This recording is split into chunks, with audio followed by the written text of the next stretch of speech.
용기까지 모두 다 쓰레기가 된다는 것. 배달 어플이 잘 돼 있으니까 보통 5번에서 10번 정도. 네, 그 정도 시켜먹는 것 같아요. 배달 음식의 모든 포장재와 용기는 다 일회용. 집에서 해먹는 음식에 비하면 폭발적인 양의 쓰레기가 나올 수밖에 없죠.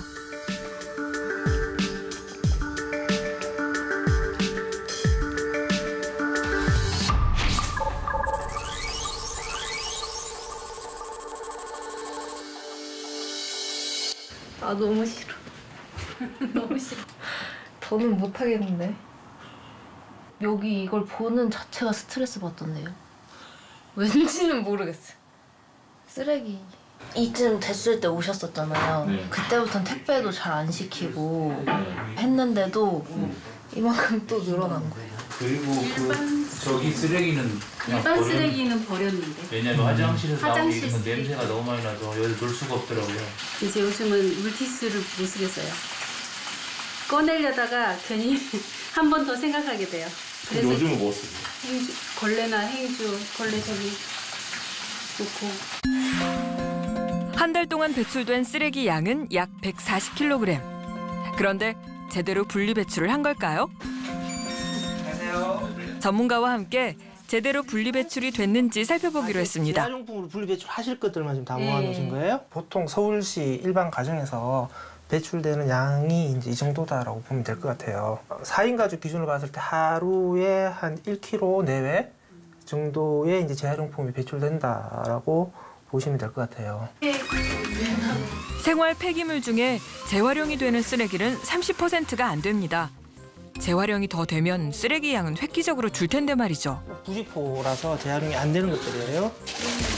이건 비닐이 이제 이런 것들. 재활용이 되느냐 안 되느냐, 어떻게 배출을 하는 게 좋은가는 우리가 알고 있는 것과는 좀 다릅니다.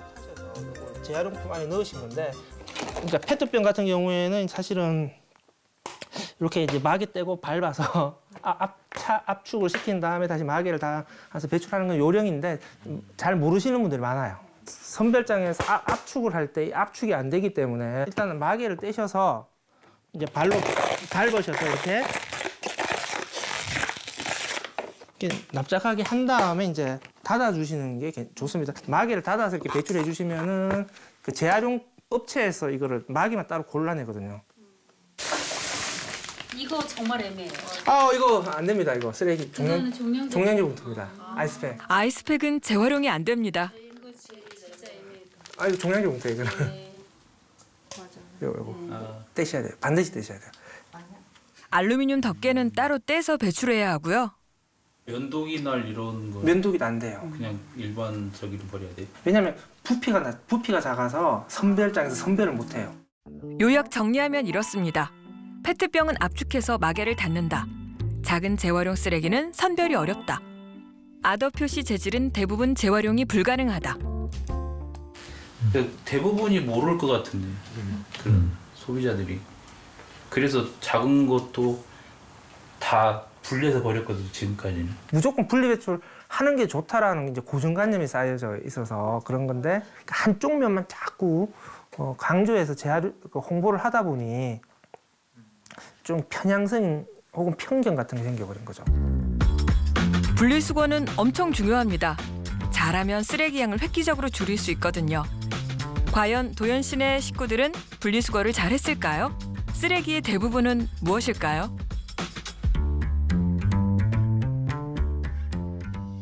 전체적으로 보게 되면은 플라스틱 쓰레기가 가정에서 배출되는 쓰레기의 대부분을 차지하고 있다라고 하는 것들을 볼 수가 있고요. 특히 비닐류 쓰레기의 양이 이제 압도적으로 많다라고 하는 걸 볼 수가 하나가 있고요. 그다음에 그 비닐류 외 플라스틱 중에서는 이제 페트병이 차지하고 있는 비율이 굉장히 높습니다. 배달 음식들을 많이 시켜 먹고 있기 때문에 음식물을 담았던 플라스틱 용기들이 지금 많이 배출되고 있는데요. 이분들 같은 경우에는 음식물이 묻어 있는 부분들을 세척을 아주 깨끗하게 잘 해서 모범적으로 기준에 맞게끔 다 재활용을 분리배출을 잘 하고 계시는 것 같습니다.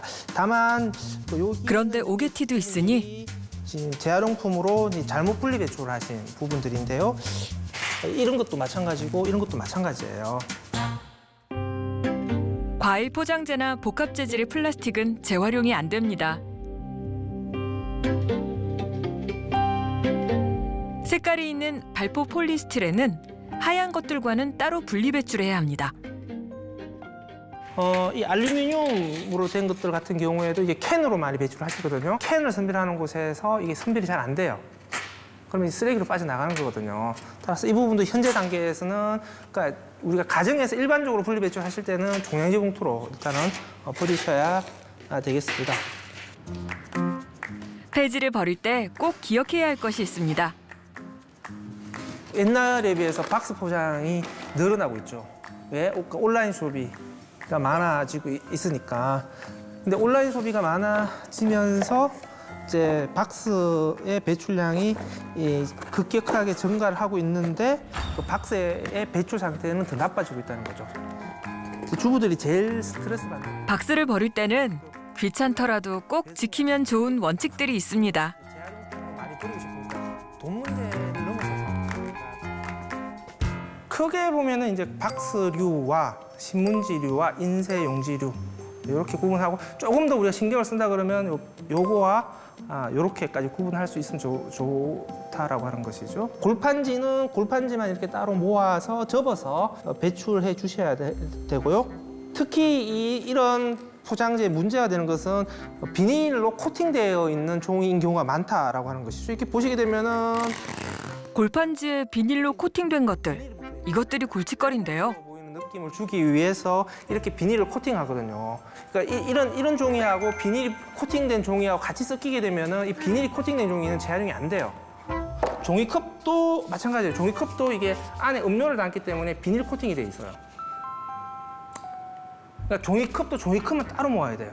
요거는 좀 별도의 분리 체계를 구축을 해야 되는데 지금 여기 과제입니다. 대부분 종이컵이나 종이팩만을 따로 모으는 체계가 없어요. 그럼 종이 재활용에 대해서 좀 더 많은 지원을 해줘야 되는 거죠. 전혀 이때까지 그런 게 없었던 거죠. 종이는 가만 놔둬도 재활용이 잘 된다라고 생각했는데 그게 아닌 거죠, 이제.